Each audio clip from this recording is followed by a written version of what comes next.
জানিয়ে আজকে লোকসভা নির্বাচনের ফলাফল প্রকাশিত হয়েছে এবং এই ফলাফলের ক্ষেত্রে সর্বভারতীয় স্তরে এনডিএ পূর্ণ সংখ্যাগরিষ্ঠতায় আবার তৃতীয়বারের জন্য ফিরে এসেছে এবং নরেন্দ্র মোদীজি দ্বিতীয়বার আবার প্রধানমন্ত্রী হতে চলেছেন। এই জন্য আমার পক্ষ থেকে এবং পশ্চিমবঙ্গ প্রদেশ বিজেপির পক্ষ থেকে ধন্যবাদ জ্ঞাপন করি।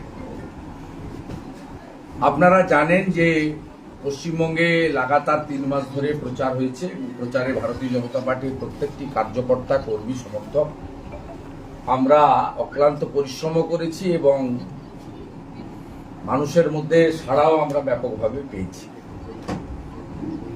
7 দফার নির্বাচন হয়েছে এবং সেই নির্বাচনে প্রত্যেকটা দফার পরে আমাদের রাজ্য সভাপতি, রাজ্যের মুখপাত্র এবং বিভিন্ন সময়ে আমি বা অন্য নেতৃত্বরা, প্রার্থীরা তারা নির্বাচনের পরিবেশ পরিস্থিতি ইত্যাদি নিয়ে বক্তব্য রেখেছেন এবং আমরা দেখেছি 4র্থ দফা থেকে পরপর কিভাবে পুলিশের অত্যাচার এবং কিছু নির্দিষ্ট বুথে অ্যাবসেন্ট এবং মৃত ভোটারদের ভোট বিকালের দিকে দিয়ে দেওয়া এবং শেষের দিকে অনেক হিন্দু ভোটারদেরকে ভোট দিতে বাধা দান করা, আই কার্ড কাড়িয়ে নেওয়া, এইসব ঘটনা ঘটেছে। আমরা 6ষ্ঠ দফাতেও বলেছি, 7ম দফাতেও জানিয়েছি। তবুও আজকের যে ফলাফল, এই জনাদেশ, এই স্কিমগুলো যেগুলো বেনিফিশিয়ারি ওরিয়েন্টেড, কেন্দ্র বা রাজ্যের বন্ধ তো হবেই না, অন্যদিকে বিজেপি এলে এর অর্থ বৃদ্ধি ঘটবে। এগুলো বলার পরেও এক শ্রেণীর ভোটারকে ভয় দেখানো হয়েছে এবং বুথভিত্তিক যেহেতু ইভিএম এ ফলাফল আসে, তাই তাদের মধ্যে আতঙ্ক কিছুটা হলেও কাজ করেছে আমাদের মনে হয়েছে। আমি সংখ্যাতত্ত্বের আসন সংখ্যার নিরিখে আমরা 21+ আসন অন্তত পাবো, এটা আমাদের নিজেদের আশা ছিল এবং যে লড়াইটা আজকে সারাদিন হয়েছে ভোটের তারতম্যের নিরিখে আপনারা দেখবেন যে আমরা অল্প কয়েক পার্সেন্টেজের হেরফেরে বেশ কিছু আসন আমরা অল্প ভোটে, লোকসভা ভোটের নিরিখে 14-15 লক্ষ ভোটার ভোট দিয়েছে, আমরা হয়তো লস করেছি। কিন্তু আমরা যে কারণে পশ্চিমবঙ্গের বিরাট জনগোষ্ঠীর প্রতি, ভোটার ভদ্রমণ্ডলীর প্রতি কৃতজ্ঞ যে তারা 2021 সালে নির্বাচন, সেই নির্বাচনের থেকেও 1% বেশি ভোট আমাদের দিয়েছেন। 1 নম্বর, 2021 সালে আমরা 77টা বিধানসভায় জিতেছিলাম, তার থেকেও বেশি সংখ্যক বিধানসভা, প্রায় 100-র কাছাকাছি বিধানসভাতে তারা আমাদেরকে এগিয়ে রেখেছেন এবং যোগ বিয়োগের অঙ্গে আমরা আপাতত 12টা আসনে জয়লাভ করেছি। ইসিআইর যে ওয়েবসাইট আছে, সেই ওয়েবসাইটেও এর পরিসংখ্যানের মধ্য দিয়ে আপনারা দেখতে পাবেন। আর 1-2টি আসনে এখনো গণনা চলছে বলে আমরা জানতে পেরেছি, শেষ হয়নি গণনা। তা আমরা ভারতীয় জনতা পার্টি পশ্চিমবাংলার প্রধান বিরোধী দল হিসেবে এই অপশাসন, কুশাসন, দুর্নীতি এর বিরুদ্ধে যে সর্বাত্মক লড়াই আমাদের 21 সালের পর থেকে বিশেষ করে ছিল, সেই লড়াই আমাদের জারি থাকবে এবং বিরোধী দল হিসেবে এই যে বিপুল সংখ্যক ভোটার ভোট দিয়েছেন তাদের স্বার্থ পূরণে বা তাদের যে আমাদেরকে কেন্দ্র করে আশা বা স্বপ্ন পূরণে ভারতীয় জনতা পার্টি সক্রিয়ভাবে কাজ করবে। একটা মুহূর্ত আমরা নষ্ট করতে চাই না। আমরা কেন্দ্রে আমাদের 300-র কাছাকাছি আসন নিয়ে এনডিএর আশা, এবং যে বিধানসভাগুলোতে ভোট হয়েছে তাতে সরাসরি বিজেপি অরুণাচল, উড়িষ্যার মতো রাজ্যে ক্ষমতায় এসেছে। আমাদের পার্শ্ববর্তী রাজ্য উড়িষ্যা, সেখানে বিপুল ম্যান্ডেট বিজেপি পেয়েছে, এবং এনডিএ টিডিপিকে সাথে নিয়ে অন্ধ্রপ্রদেশে ক্ষমতায় এসেছে।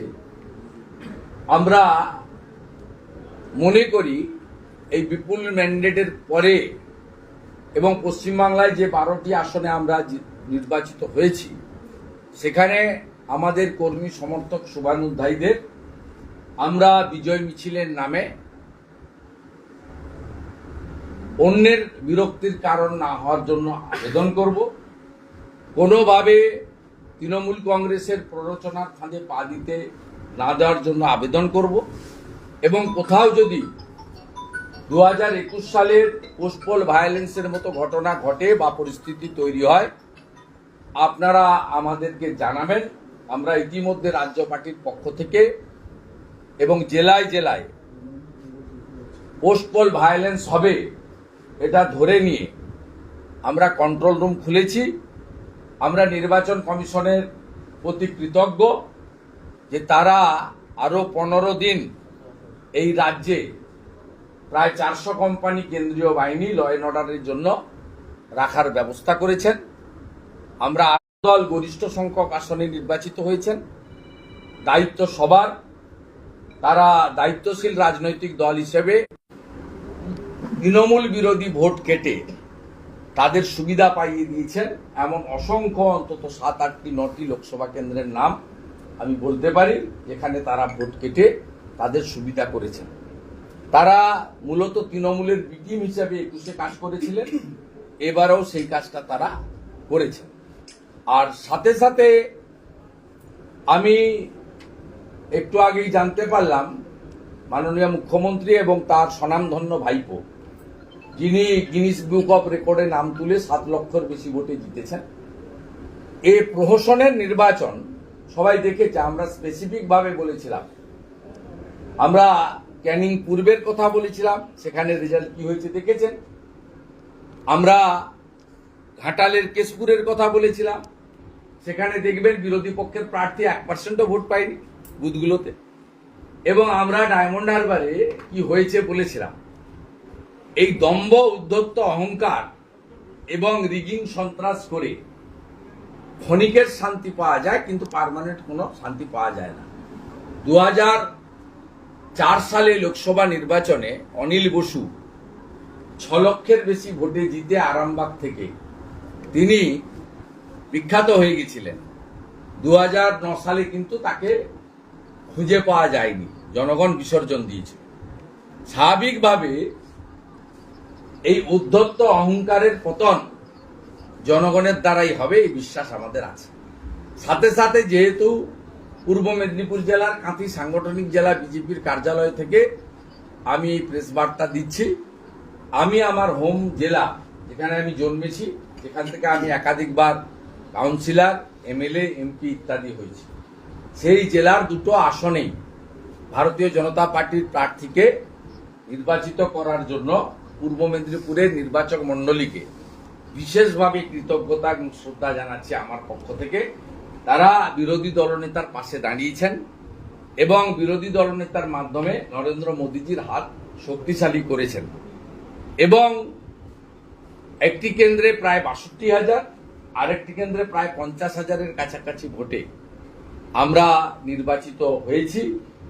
এবং এর ফলে পূর্ব মেদিনীপুর জেলায় তৃতীয়বারের জন্য যিনি প্রধানমন্ত্রী হবেন, নরেন্দ্র মোদীজি, তার কাছ থেকে আমরা আমাদের সাংসদ, দুজন সাংসদ কোনো দলের সাংসদ না হয়ে প্রকৃতপক্ষে জনগণের সাংসদ হিসেবে কাজ করবেন, এই বিষয়ে আমারও নিজস্ব নজরদারি থাকবে।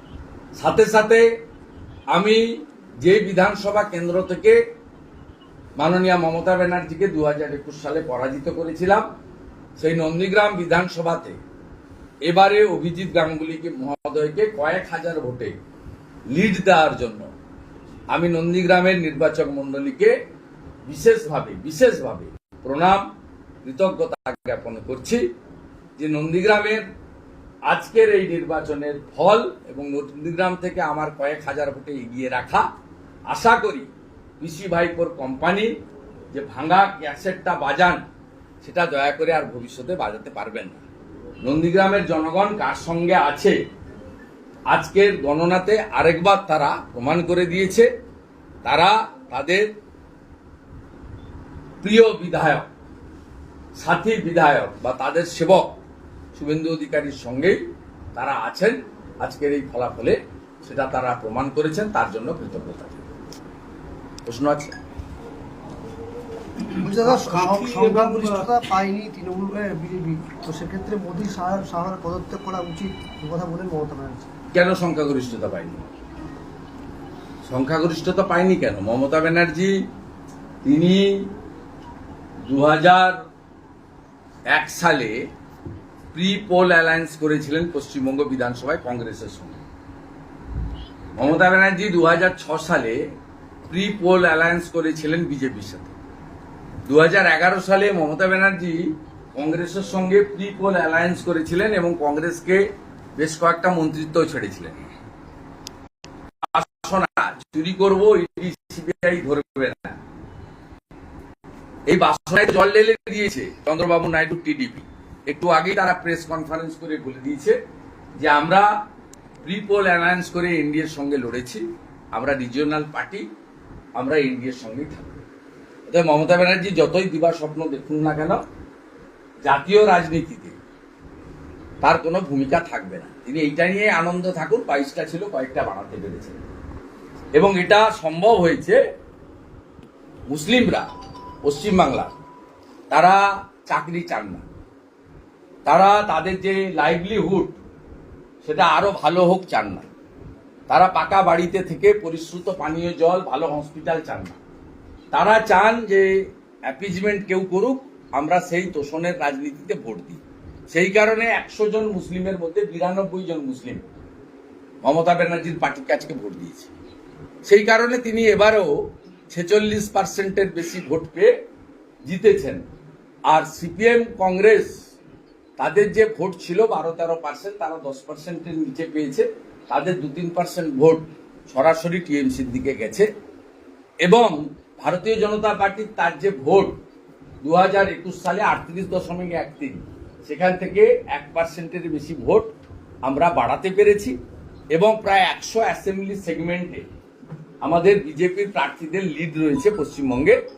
আমরা হয়তো 21+ সিটের আশা নিয়ে কাজ করেছিলাম, আমাদের আশাও ছিল, সে কথা আমি একাধিকবার বলেছি যে আমরা টিএমসি থেকে একটা হলেও বেশি পাবো। ডক্টর সুকান্ত মজুমদার মাননীয় সভাপতি তিনিও একই কথা বলেছেন।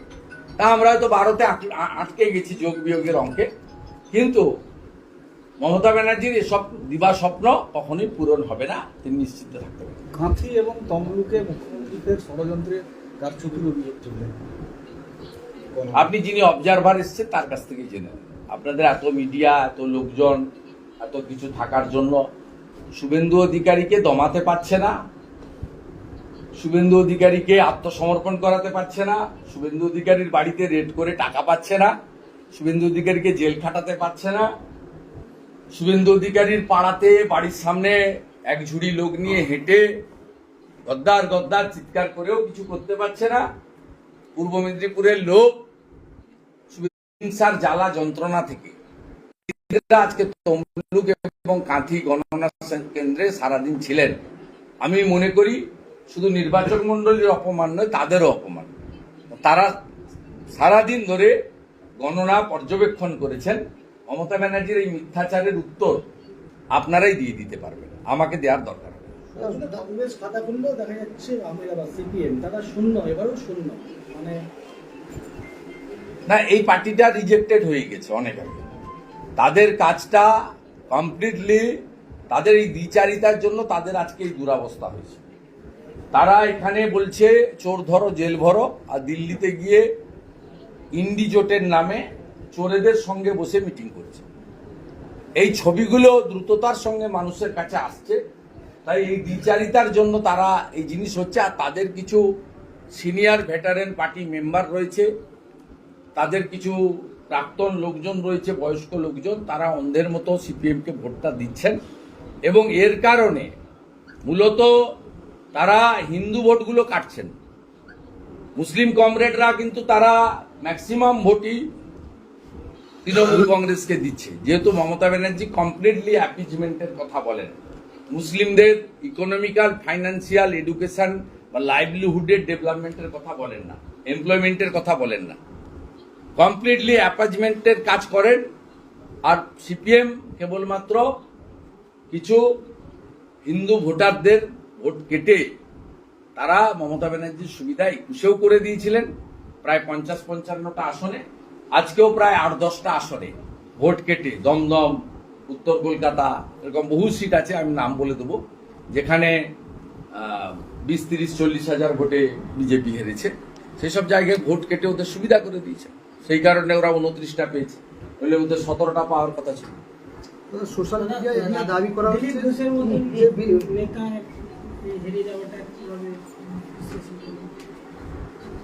না না, দিলীপ ঘোষ, দিলীপ দাকে ধরুন কার্যত হারিয়ে দেওয়া হয়েছে। মন্তেশ্বরে যে ভোট হয়েছে, এ ভোট কি অ্যাকচুয়াল রিফ্লেকশন নেই?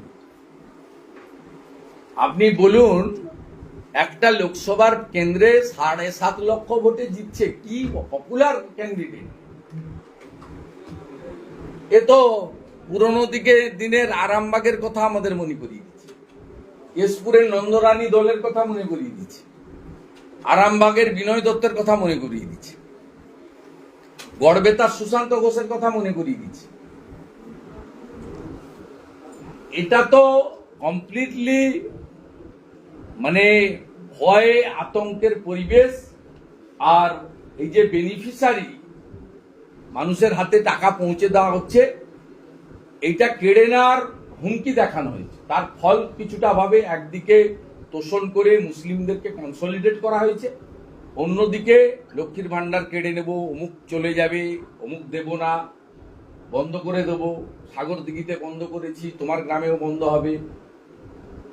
এই যে হুমকি আর সীমাহীন নির্লজ্জভাবে সিভিল এবং পুলিশ প্রশাসনকে ব্যবহার করা, তার ফলে দিলীপদার মতো লোককেও বা বর্ধমান দুর্গাপুরের মতো আসন আমাদের অল্প ভোটে হারতে হয়েছে সামান্য।